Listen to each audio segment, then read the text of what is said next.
ठंडी हवाओं, चिड़ियों की चहचहाट के साथ आसमान में उजाला होने लगा था। जैसे ही सूरज की किरणें विद्युत के चेहरे पर पड़ी, उसकी आंख खुल गई। अगले ही पल उसने अपनी चादर हटाई और पलक झपकते ही बेड से उठ गया। आज उसने फिर एक बार बुरा सपना देखा था। जब से वो इस एकेडमी में आया है, उसे लगभग हर रोज बुरे सपने आते हैं। पर आज आंख खुलते ही उसके इस बुरे सपने का डर उसके आने वाले कंपटीशन की चिंता में बदल गया था। 160 साल पुरानी इस एकेडमी की दीवारें भी इसके कई महान स्टूडेंट्स की गाथाएं समेटे हुए हैं, जिन्होंने न सिर्फ मार्शल आर्ट्स को दुनिया में एक नया मुकाम दिलवाया, बल्कि पुरातन काल की खतरनाक शक्तियों से भी दुनिया की रक्षा की है। पर जैसे जैसे कलयुग आगे बढ़ा, काली शक्तियां और ताकतवर होने लगी और एकेडमी पर खतरनाक हमले होने लगे। एकेडमी ने सुरक्षा घेरे तो बना दिए, पर नए पेरेंट्स अब अपने बच्चों को इस एकेडमी में भेजने से कतराने लगे थे। तब एकेडमी ने फैसला लिया कि वो योद्धाओं को तैयार तो करेंगे, पर उन्हें इन शक्तियों के बारे में बताएंगे नहीं। सालों बीत गए और लोग इस एकेडमी को एक आम सामान्य एकेडमी की तरह देखने लगे। इसी एकेडमी का एक होनहार स्टूडेंट विद्युत है, जिसकी किस्मत एकेडमी के आने वाले भविष्य से जुड़ी हुई है, जो बुरा सपना बनकर उसे डरा रही है। पर विद्युत को इन सब बातों का आभास भी नहीं है। विद्युत की उम्र लगभग 13-14 साल थी। उसका शरीर दुबला पतला और चेहरा बहुत मासूम था, ठीक किसी छोटे बच्चे की तरह। वो दिखने में भी ठीक ठाक ही दिखता था, लेकिन उसकी आंखें कुछ और ही बयां कर रही थी। उसकी आंखों में एक अलग सी चमक थी। उसकी आंखों में कुछ कर दिखाने का जुनून दिखाई दे रहा था। उसकी स्फूर्ति देखकर अंदाजा लगाया जा सकता था कि उसमें कुछ कर दिखाने का जोश भरपूर है। बस एक ही परेशानी है, उसका दुबला पतला शरीर। वो थक बहुत जल्दी जाता है। बस कुछ महीने और फिर मैं खुद को साबित जरूर करके दिखाऊंगा। मैं सबका मुंह बंद कर दूंगा, विद्युत एक रौबदार आवाज में बोला। अब flying tiger martial arts competition में कुछ ही महीने बाकी थे। विद्युत किसी भी हालत में इस कंपटीशन को जीतना चाहता था, इसीलिए वो जी तोड़ मेहनत कर रहा था। इस कंपटीशन में स्टूडेंट्स को फेस टू फेस मुकाबला करना था और इसमें सबको अपनी मार्शल आर्ट स्किल्स दिखाने का मौका मिलने वाला था। इस कंपटीशन को जो भी स्टूडेंट जीतता, उसे एकेडमी द्वारा स्कॉलरशिप दी जाने वाली थी, जिससे उस स्टूडेंट को फ्री में ट्रेनिंग मिलती। ये सब सोचते हुए विद्युत मन ही मन बड़बड़ाया, मुझे ये कंपटीशन किसी भी हाल में जीतना होगा, वरना स्कॉलरशिप मेरे हाथ से चली जाएगी और अभी तक मेरी सारी मेहनत पर पानी फिर जाएगा। बाबा ने भी सारी कमाई मेरी एडमिशन में लगा दी है। अपनी जिंदगी को बदलने का मेरे पास बस यही एक मौका है। अब तो लगने लगा है जैसे गरीब होना भी कोई गुनाह है। वैसे भी हम जैसे छोटे गांव से आए गरीब स्टूडेंट्स को पूछता ही कौन है। विद्युत मणिपुर के एक छोटे से गांव फुबाला विष्णुपुर डिस्ट्रिक्ट का सीधा साधा लड़का है, जो कि अपनी उम्र के लड़कों से काफी तेज और होशियार है। हर साल सभी शहरों से कुछ प्लेयर्स को मार्शल आर्ट्स की फील्ड में अपना हुनर दिखाने का मौका मिलता था। इस बार अपनी काबिलियत के बल पर विद्युत भी इन खिलाड़ियों की लिस्ट में अपना नाम शामिल करने में कामयाब हो गया था। अपनी मार्शल आर्ट स्किल्स की वजह से विद्युत अपने गांव में बहुत फेमस था। गांव के सभी लोग का मानना था कि अगर विद्युत इसी तरह आगे बढ़ता गया तो वो एक दिन उनके गांव का नाम जरूर रोशन करेगा। गांव के सभी लोगों को उससे बहुत उम्मीदें थी। विद्युत के साथ साथ अधीरा नाम की लड़की का भी youth martial arts academy Delhi में सिलेक्शन हुआ था। विद्युत एक बड़े ही गरीब परिवार का लड़का था। उसने यहाँ तक पहुँचने के लिए भी बहुत मेहनत की थी। वो जानता था कि यहाँ काफी अच्छे अच्छे घर से प्लेयर्स आए हुए हैं। उसने ये तक सुना था कि इनमें से कुछ स्टूडेंट्स तो सप्लीमेंट्स और परफॉर्मेंस एनहांसिंग ड्रग्स का इस्तेमाल करके अपना स्टैमिना बढ़ाते हैं। इस एकेडमी में देश के अलग अलग हिस्सों से बहुत बड़े बड़े प्लेयर्स आए हुए थे। कुछ तो ऐसे थे जिन्हें बचपन से ही मार्शल आर्ट्स की ट्रेनिंग मिलनी शुरू हो गई थी। कुछ स्टूडेंट्स ने तो बहुत से कॉम्पिटिशन्स भी जीते थे। विद्युत जब इस एकेडमी में आया था, तब उसे लगता था कि उसकी मार्शल आर्ट स्किल्स सबसे अच्छी है, लेकिन यहाँ रहकर उसे पता लगा कि अभी उसमें बहुत कमियां हैं। वो एक पर एक कंपटीशन हारता चला गया, जिसका कारण था उसका दुबला पतला शरीर और उसका स्टेमिना।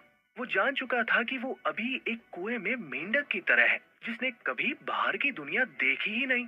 उसे पता था कि उसे बहुत मेहनत करनी होगी और उसे अपना स्टैमिना बढ़ाना होगा, तभी वो वहां मौजूद बाकी खिलाड़ियों का मुकाबला कर पाएगा। एक तो विद्युत हमेशा डरा सहमा सा रहता था, दूसरा उसे अपनी खराब परफॉर्मेंस के चलते अक्सर अकेडमी में शर्मिंदा होना पड़ता था। इस सब के चलते अधीरा, जो कि उसके गांव से उसके साथ यहाँ तक पहुंची थी, वो भी उससे दूरियां बनाने लगी थी।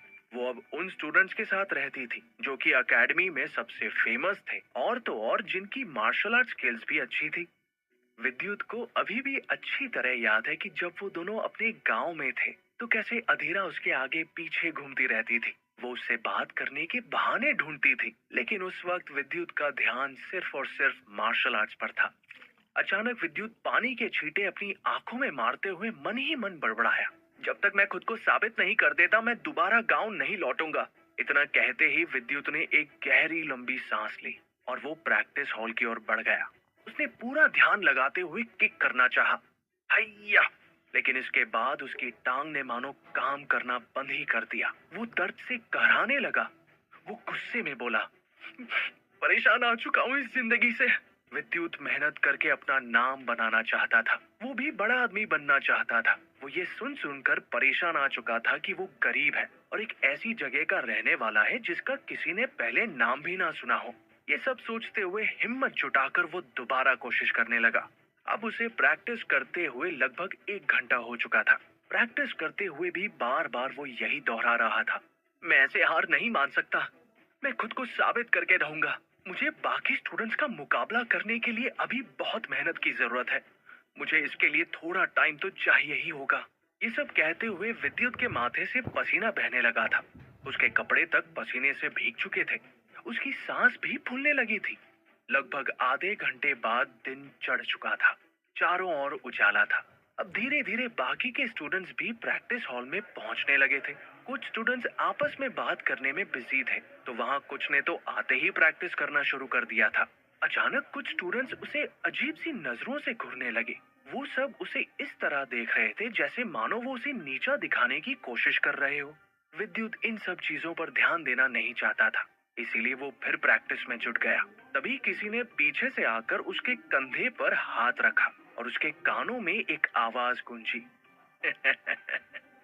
देखो तो खुद को जरा। तुम तुम क्या मार्शल आर्ट सीखोगे? तुम्हें तो मैं एक हाथ से ही उठा सकता हूँ। अर्जुन के हाथ की पकड़ इतनी मजबूत थी कि उसने विद्युत को हिला कर रख दिया था। एक बार के लिए तो विद्युत का बैलेंस बिगड़ चुका था। वो बाल बाल गिरने से बचा था। जैसे ही विद्युत ने पीछे मुड़कर देखा तो उसकी नजर एक लंबे चौड़े लड़के पर पड़ी। अर्जुन के चेहरे पर एक शरारती सी मुस्कुराहट थी, क्योंकि वो जानता था कि अभी अभी सिर्फ उसके कंधे पर हाथ रखने से ही विद्युत गिरने से बचा था। अर्जुन के बगल में अधीरा भी खड़ी थी।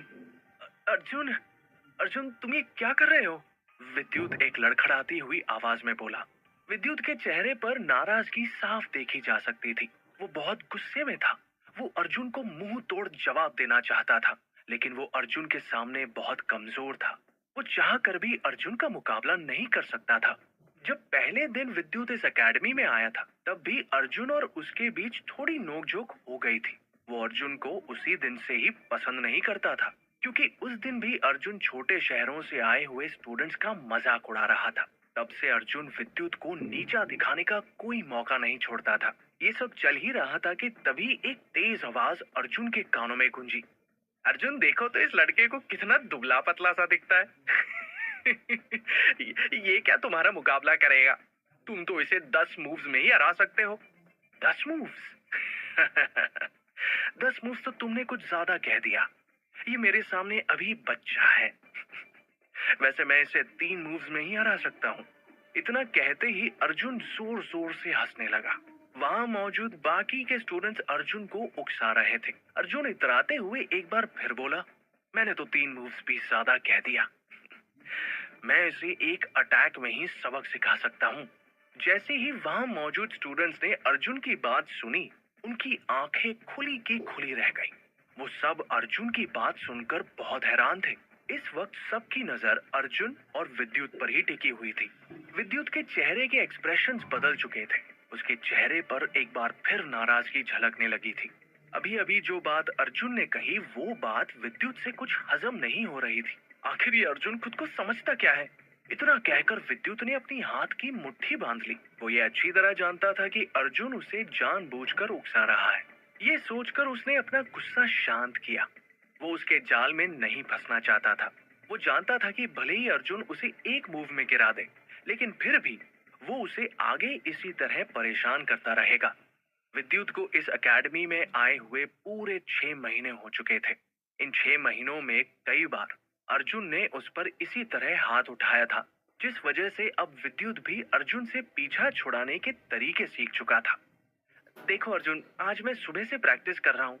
मैं बहुत थक चुका हूँ। क्यों ना हम ये मुकाबला कभी और रखें? अभी तो मुझ में तुम्हारा एक मूव भी सहने की ताकत नहीं है, विद्युत ने बिना किसी एक्सप्रेशंस के कहा। और इतना कहकर वो वहां से जाने लगा। तभी विद्युत की ओर देखकर अर्जुन इतराते हुए बोला, ठीक है, जैसा तुम कहो। अभी तो मैं तुम्हें जाने दे रहा हूँ, लेकिन भूलना मत, हम दोनों के बीच की लड़ाई अभी भी जारी है। अर्जुन की बात सुनकर एक बार फिर विद्युत थोड़ा डरा सहमा सा दिखने लगा था। उसका दिल जोरों से धड़क रहा था। वो मन ही मन बड़बड़ाया, मुझे जल्द से जल्द प्रैक्टिस करके अर्जुन जितना काबिल बनना होगा, नहीं तो ये अर्जुन मुझे छोड़ेगा नहीं। विद्युत अपनी नजर झुकाए अर्जुन के सामने खड़ा था। वो अधीरा से भी नजर तक नहीं मिला पा रहा था। कहीं ना कहीं अधीरा विद्युत को पसंद करती थी। उसे विद्युत के लिए थोड़ा बुरा भी लग रहा था। अगले ही पल अर्जुन अधीरा को अपने साथ लेकर वहां से चला गया। विद्युत ऐसे ही बेबस और लाचार खड़ा रह गया। आज उसे अर्जुन की वजह से अधीरा के सामने बहुत शर्मिंदा होना पड़ा था। वो कुछ देर बाद प्रैक्टिस हॉल से बाहर आ गया। अब विद्युत बिल्कुल टूट गया था। उसे यकीन हो गया था कि अब उसका इस एकेडमी में कुछ नहीं हो सकता और अब उसका और उसके माँ बाप का हर सपना टूट जाएगा। विद्युत ने तब फैसला किया कि अब वो और शर्मिंदगी नहीं झेलेगा और एकेडमी और अपने माँ बाप को छोड़कर कहीं दूर चला जाएगा। शर्मिंदगी और एक निश्चित हार से उसे भाग जाना ही सही लग रहा था। वो ये सब सोच ही रहा था कि तभी अचानक से तेज हवाएं चलने लगी। एकदम से आंधी और तूफान शुरू हो गया। हवा इतनी तेज थी कि उसे एक पेड़ के नीचे रुकना पड़ा। चारों ओर धूल मिट्टी उड़ने लगी थी। धूल मिट्टी की वजह से अपनी आंख भी नहीं खोल पा रहा था। कुछ देर बाद जब तूफान थमा और उसने अपनी आंखें खोली तो उसे एक बहुत चमकदार सी चीज नजर आई। उसे अपने सामने तेज रोशनी दिखाई दे रही थी। ये रोशनी इतनी तेज थी कि वो ढंग से अपनी आंख तक नहीं खोल पा रहा था। जिस दिशा से ये रोशनी आ रही थी उसने उस दिशा में बढ़ना शुरू किया और अचानक विद्युत को लगा जैसे उसके शरीर में कुछ बदलाव आ रहे हैं। ये एहसास उसके लिए बहुत अजीब सा था।